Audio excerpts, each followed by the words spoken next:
Sa isang nayon, may isang napakagandang binibini na nagngangalang Rosa. Siya ay hinahangaan ng maraming lalaki, lalo na sa kanilang nayon. Tahimik na naglalakad si Rosa nang biglang sumulpot ang isa sa mga tagahanga nito. Narito na ka lang ang anghel na bumubuo sa buhay ko. Sus! Namubula ka na naman! Ang tagahanga ay nagngangalang Erica. Siya ay tomboy at siya ay nahuhumaling kay Rosa. Ouch! Aray, tagos sa puso ah. Kaninong bulaklak naman ang iyong pinitas?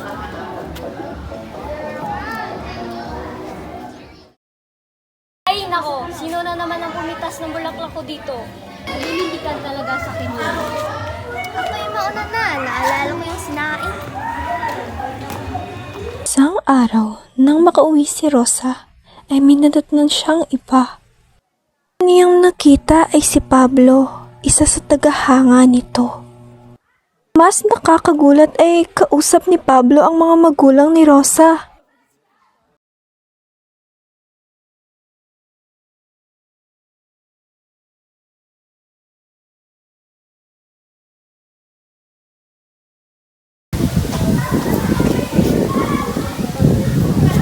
Ako'y nandito, Rosa, upang hingin ang permisyon ng iyong mga magulang sa aking panliligaw.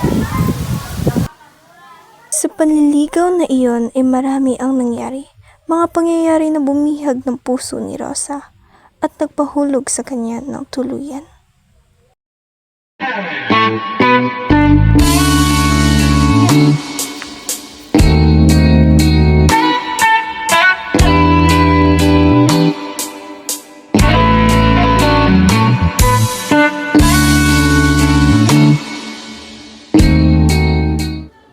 Hoy, iho! Ang bulaklak ko dyan!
Sa araw na sasagutin na sana ni Rosa si Pablo, iba pala ang sasalubong sa kanya.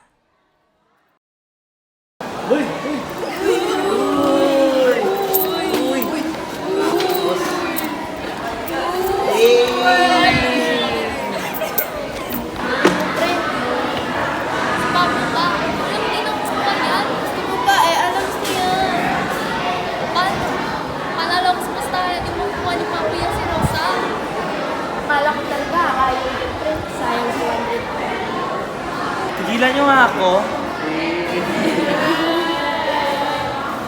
Tumahimik na rin kayo dyan.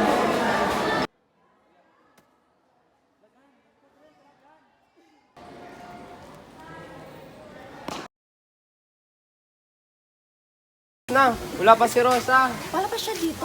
Wala pa.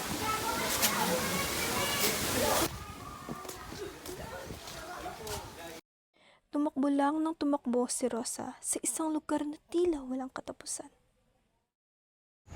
At mula noon, hindi na nakita pa si Rosa. Pagkatapos ng pangyayari na iyon, may misteryong pulang bulaklak ang tumubo. Ang pulang bulaklak ay nabalitaan ng marami sa bayan dahil sa kakaiba nitong katangian.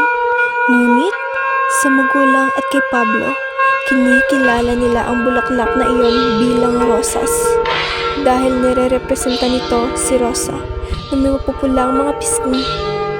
Ngunit hindi nila isinabay ang ideya na maaaring ang tinik sa paligid nito ay para ipaalala na walang makakakuha sa rosas nang hindi nasasaktan. Baka iba pa ang marinig nila tungkol sa pagmamahal ko kay Rosa. Alam niyo namang dalisay ang nararamdaman at layunin ko kay Rosa.